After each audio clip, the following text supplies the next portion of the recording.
Si Dieu lui-même marche à nos côtés, qui peut se lever contre nous? Voilà, l'honneur revient à notre Seigneur qui nous a garanti ces instants, qui nous a permis d'être là en ces instants. On avait commencé un petit sujet dernièrement, nous étions en train de parler sur, nous parlons sur l'humilité. Notre thème était qu'il croisse et que je diminue les 5 dimensions de la bénédiction derrière l'humilité. Que je croisse et qu'il diminue les 5 dimensions de la bénédiction derrière l'humilité. Nous avons dit beaucoup de choses. On avait dit que cette parole de Jean-Baptiste n'était pas une faiblesse, mais une clé spirituelle majeure. Dans le royaume de Dieu, ce n'est pas celui seulement qui s'élève, qui est fort, qui est apprécié de Dieu, mais c'est celui qui accepte de s'effacer pour laisser Dieu prendre place, qui a de la valeur devant Dieu. Parce que notre Dieu aime plus celui qui a le cœur à l'humilité que celui qui s'enfle à l'orgueil. Et on a dit dernièrement, parmi les secrets merveilleux, les 5 secrets, les 5 dimensions qui font entrer dans la bénédiction de l'humilité, on avait parlé de l'humilité qui attire la présence de Dieu. L'humilité est un caractère qui mettra toujours Dieu là où vous vous trouvez. Car là où l'homme s'efface, Dieu s'installe. Donc il y aura toujours beaucoup de vous. En vous, bien-aimés, vous aurez du mal à manifester Dieu. Vous aurez du mal à manifester sa présence. Vous aurez du mal à manifester sa gloire. Beaucoup de personnes chutent dans leur manière de faire, échouent avec Dieu parce qu'il y a plus d'orgueil, plus de eux-mêmes que de l'Éternel. Bien-aimés, des fois, on aime bien faire les choses. C'est-à-dire, dans l'apparence, dans la forme, dans le fond, on veut plaire aux hommes. On peut mettre la musique, on peut mettre les lumières, on peut mettre tous les artifices. Mais bien aimé, si elles ne rendent pas gloire à Dieu, tout ce que nous faisons est vain. Car bien aimé, ce que Dieu attend de nous, c'est que nous lui cédons la place de prendre le contrôle sur tout ce que nous faisons afin qu'il devienne manifesté là où nous sommes. Alléluia. Beaucoup de personnes, beaucoup de gens prient pour manifester Dieu, ne le manifestent pas tout simplement parce qu'ils ne sont pas effacés dans la présence de Dieu. Ils ne cherchent pas à disparaître. Ils veulent dominer. Ils veulent contrôler Dieu. Ils veulent exiger de Dieu des choses à faire. Et voilà pourquoi ils échouent. Alléluia. Alléluia. On avait dit que quand tu diminues, Dieu se rapproche de toi. Sa grâce devient active dans ta vie et tu deviens un canal au nom et non un obstacle. On avait parlé de la deuxième dimension qui était l'humilité donne l'accès à la révélation. Plein de personnes ne sont pas révélées. Beaucoup rentrent dans des programmes de prière sans exaucement. Pas seulement parce qu'ils prient mal, mais aussi parce qu'il leur manque le caractère de l'humilité. Il y a certaines personnes qui ont une certaine fierté, une suffisance qui se dit, j'entrerai dans un programme, j'irai prendre une révélation de la part de l'Éternel. Mais est-ce que vous savez que ce n'est pas la seule manière de toucher le cœur de Dieu? Est-ce que vous savez que un cœur humble peut pousser Dieu à la révélation? Souvent, nous ne comprenons pas le synopsis tout autour du jeûne et prière. Est-ce que vous savez que le jeûne et prière, normalement, est un programme qui nous pousse à l'humilité? Celui qui entre dans le jeûne entre dans ce qu'on appelle par l'humiliation de son propre corps et aussi de son propre âme. C'est à cause de ça que le jeûne favorise notre esprit en force et diminue notre chair. Mais en réalité, c'est un moment où nous humilions notre corps pour que Dieu prenne place. Mais cependant, nous le faisons mal. Voilà pourquoi la Bible dit, à quoi servez-vous de jeûner s'il n'y a pas d'exaucement? Surtout parce que beaucoup jeûnent pour leur propre gloire. Aujourd'hui même, certains jeûnent dans l'orgueil de prouver qu'ils sont capables, qu'ils ont plus, que eux, ils savent jeûner, qu'ils montent à la montagne, qu'ils ont plus d'onction. Mais bien aimé, dans le royaume de Dieu, ou dans le royaume, l'élévation ne vient pas de l'effort humain, mais de la main de Dieu. 1 Pierre chapitre 5 verset 6 dit, humiliez-vous donc sous la puissante main de Dieu, afin qu'il vous élève autant convenable. Si nous nous humilions auprès de Dieu, Dieu sera nous élever autant convenable. Alléluia. On avait parlé de notre troisième troisième dimension, qui était l'humilité purifie les intentions du cœur. Là où il y a l'humilité, même les intentions de notre cœur changent. Je ne te parle pas de la fausse modestie. Il y a des gens qui font semblant d'être humbles. C'est des gens qui descendent pour ne pas qu'on dise qu'ils sont orgueilleux. Mais il y a de ceux qui t'expriment la vraie humilité. Moi, je connais des pasteurs et je peux dire que j'en faisais partie, de ceux qui ne supportent pas d'aller s'asseoir, écouter quelqu'un qui prêche mais qui n'a pas le même niveau de prêche que moi. Parce que souvent, je me disais toujours que c'est trop banal, il peut faire mieux. Donc, au lieu d'écouter, c'est moi qui me mets à faire la correction. Béni soit le Saint-Esprit qui m'a appris que c'était de l'orgueil. J'ai appris à retravailler ma façon de faire. J'ai appris à apprendre, à écouter et à recevoir la leçon, peu importe de qui enseigne. Parce que, bien aimé, même si c'est pas des choses qui sont à la hauteur de ta compétence, mais même de la bouche d'un enfant peut sortir de l'or. L'humilité fera ce que tu comprennes que Dieu peut utiliser tous les canaux pour t'enseigner. Et que tu ne dois pas penser que tu es supérieur aux autres parce que tu as une connaissance de la part du Seigneur. Alléluia. Quand l'humilité entre dans votre cœur, même vos intentions se purifient. Là où l'humilité est, je ne peux pas penser que, bon, comme Jude Emmanuel, c'est mon fils, c'est qu'il ne peut pas enseigner mieux que moi. C'est faux. L'humilité voudrait que j'accepte ce qu'il dit et que je reçois aussi son enseignement à l'égal de ce que Dieu a mis en lui. Soyez humble. Ça va purifier votre cœur. Ça va donner la possibilité d'être plus apprécié de Dieu. La quatrième dimension, l'humilité augmente l'onction. Ça, c'est une chose que beaucoup de personnes ne mettent pas en pratique. Nous cherchons de l'onction en profondeur. Nous aimons l'onction. Qui n'aime pas l'onction ici? Tout le monde aime l'onction. Tout le monde veut manifester l'onction. Mais je ne te parle pas de l'onction, excusez-moi de dire ça, de l'onction terre à terre, où nous voyons dans les églises où les gens tombent sans délivrance. Non. Je te parle de l'onction qui change. Je parle de l'onction qui emmène des dimensions de profondeur avec Dieu, qui guérit des malades, qui développe quelqu'un, onction qui prend quelqu'un du néant et le ramène à la gloire, l'onction qui manifeste Christ. C'est de ça que nous parlons. Bien aimé, elle ne se manifeste pas par l'orgueil. Quand je vois un orgueilleux et je vois l'onction, bien aimé, c'est incompatible. Vous saurez que ça là, tout ce qui va se passer ici ne sera qu'un spectacle de basse envergure. Mais là où vous êtes face à quelqu'un de humble, plus tu prends de place, moins Dieu va agir. Mais plus tu t'effaces, plus Dieu se manifeste. Bien aimé, j'aime bénir la vie du frère Daniel Banham. C'est quelqu'un que vous verrez dans les séances de louange et d'adoration. Il n'a pas le temps d'aller imposer les mains chez les gens. Il n'a pas le temps de courir pour aller voir qui est tombé ou qui... Non.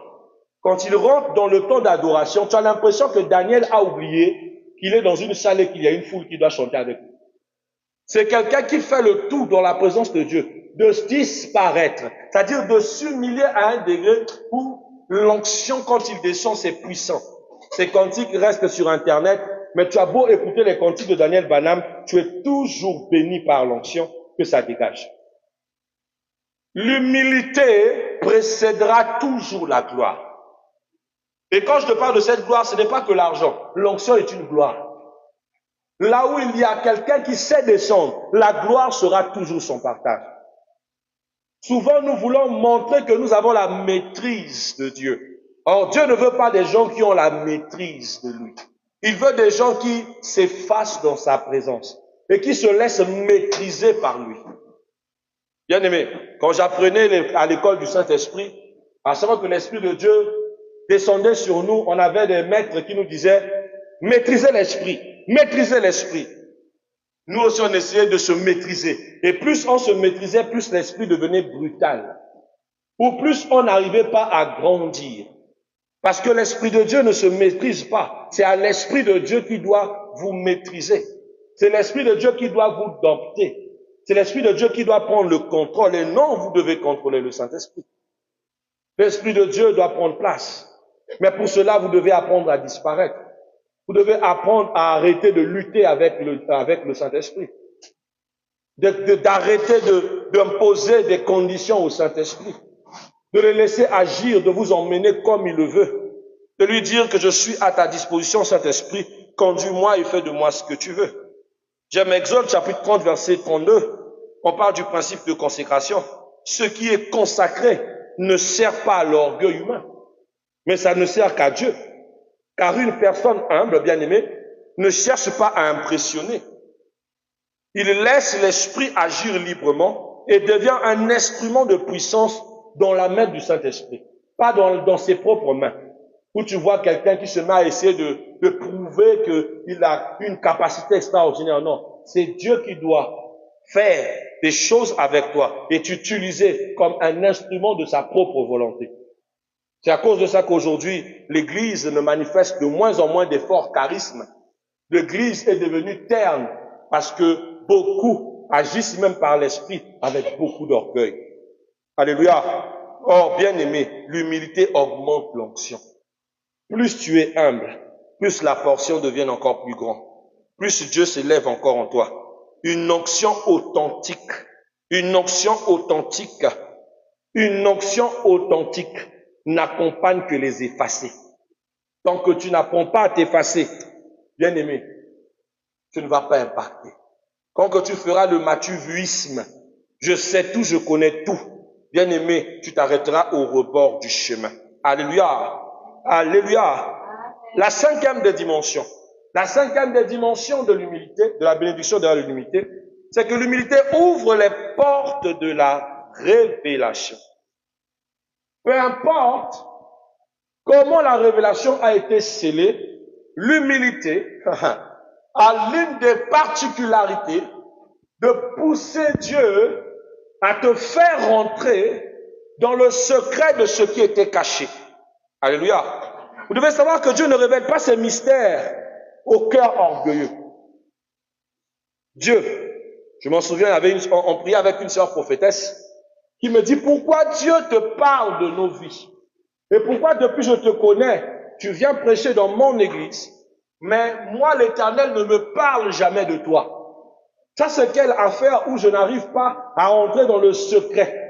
Si je suis servante de Dieu, la prochaine fois que tu viendras, Dieu me donnera des secrets de ton existence. Je l'ai regardé, j'ai béni le Seigneur. Bien aimé, elle est rentrée dans des programmes, elle a jeûné, elle est même allée à la montagne, elle est allée voir d'autres prophètes. Moi je ne savais pas. Jusqu'à ce que je rencontre un prophète qui me dit, loin de l'Éternel, je vois une femme, une dame prophétesse qui est à la recherche de tes informations, qui est en train de chercher Dieu, parce qu'elle se dit comment l'Éternel peut-il donner des informations leur concernant, t'utiliser comme prophète dans une église de prophètes, tandis que tu es apôtre, tandis que elle, prophétesse, n'arrive pas à rentrer dans tes données. Il dit, mais pourquoi ça? Je dis, non, mais en fait, ça la dérange. Elle se sent frustrée par la manière que Dieu t'utilise. J'ai dit, gloire à Dieu. Mais que le Seigneur l'aide à apaiser son cœur. Mais elle a tellement cherché qu'elle n'a pas trouvé, ça l'a frustrée. Au point qu'à l'église, elle n'arrivait plus à exercer le métier de prophète. Elle ne faisait qu'enseigner. Mais enseigner contre les faux prophètes. Dans le sens où elle disait, comment tu peux être apôtre et en même temps être prophète. C'était vraiment des choses de perdition comme ça. Et l'Esprit de l'Éternel me dit, tu iras à l'église, pas sauver ma servante, parce qu'elle s'éloigne, elle se laisse monter par l'orgueil. C'est à cause de ça que je refuse de lui parler de toi, dit Seigneur. Et je suis allé voir sa servante. J'ai dit, servante du Seigneur, ça va? Même quand elle m'a vu, elle était frustrée. Elle me dit, qu'est-ce qu'il y a? J'ai dit, l'Éternel m'envoie vers toi avec un message. Je dis, je suis fatigué. Pourquoi tu es fatigué? Pourquoi l'Éternel parle de moi auprès de toi? Mais pourquoi l'Éternel ne peut-il pas parler de toi auprès de moi? J'ai l'impression que le fait que je ne sois pas capable de prophétiser en parlant de ta vie, c'est que je ne suis pas prophète. Je dis, mais pourquoi tu dis ça? Dieu t'a déjà utilisé comme un impact dans la vie des gens. Tu as déjà prouvé ta valeur. Dieu t'a établi prophétesse de toute une église. Maintenant, pourquoi tu souffres du fait que tu ne peux pas entrer dans le socle du mystère me concernant? C'est Dieu qui décide. Sois humble. Ne te laisse pas porter par ses cœurs parce que tu vas te faire du mal. Alléluia. Si tu entres dans l'humilité et si tu décides de t'effacer, si tu oublies toute cette rancœur, et que tu te consacres en te laissant autant que servante de Dieu, l'Éternel un jour t'ouvrira les portes de la révélation. Bien aimé, je lui ai donné ce conseil, on est resté, j'ai prié pour elle, elle a pleuré, j'ai demandé pardon, je l'ai pardonné. 2 semaines, 3 semaines, voire on dirait même un mois, hein, presque un mois, l'Éternel finit par lui parler et lui dit, tu voulais que je te parle de mon serviteur, celui-ci est mon serviteur. Il lui a révélé des choses qu'elle ne savait pas, mais que j'étais le seul à savoir. Et elle était contente. Pourquoi elle est entrée dans le socle du mystère? Parce que elle a cédé à l'humilité et elle a arrêté l'orgueil. Beaucoup de gens n'arrivent plus à grandir dans la spiritualité, bien aimés, à cause du proving. Parce qu'on veut prouver que nous aussi on peut. Parce qu'on veut prouver des capacités qui sont illusoires. Seul Dieu décide de quoi il veut dire. Si Dieu ne m'a pas dit de prophétiser ce soir, je ne prophétiserai pas. S'il me dit prophétise, je parlerai parce que Dieu l'a mise dans ma bouche de dire. Alléluia. Ce n'est pas du tout un complexe. Si Dieu a décidé de parler au pasteur Jude, pourquoi je dois devenir envieux pour ça? Alléluia. Car vous devez savoir, Dieu ne révèle pas ses mystères au cœur orgueilleux. La Bible dit dans Matthieu chapitre 11, verset 25, il dit, tu as caché des choses aux sages et aux intelligents et tu les as révélées aux enfants. On parle carrément à l'attitude de ceux qui se sont enflés par l'extrême de la connaissance, par la maturité soi-disant, par l'intelligence absolue. Mais Dieu a refusé de les révéler. Il est allé révéler à des enfants, à ceux qui n'ont aucune maîtrise, à ceux qui n'ont aucune maturité, à ceux qui sont restés humbles. Et ils ont mérité la grâce de Dieu. Alléluia. Vous devez savoir que diminuer, bien aimé, c'est d'accepter de ne pas tout savoir. C'est de dépendre totalement de Dieu, c'est de recevoir la sagesse divine. Car, bien aimé, la dimension de la bénédiction, c'est-à-dire la profondeur spirituelle, dépend totalement de votre humilité. Il dépend totalement de votre humilité. Enfin, en définitive, mes bien-aimés, lorsqu'on parle de « il croisse et que je diminue », c'est une clé de transformation spirituelle. C'est de comprendre un principe très important. Moins de toi, plus de Dieu. Moins d'ego, plus de gloire. Moins de contrôle, plus de puissance.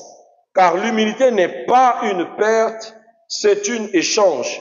Tu t'abandonnes à Dieu et tu abandonnes ton petit toi pour recevoir la grandeur de Dieu. Alléluia. Alléluia.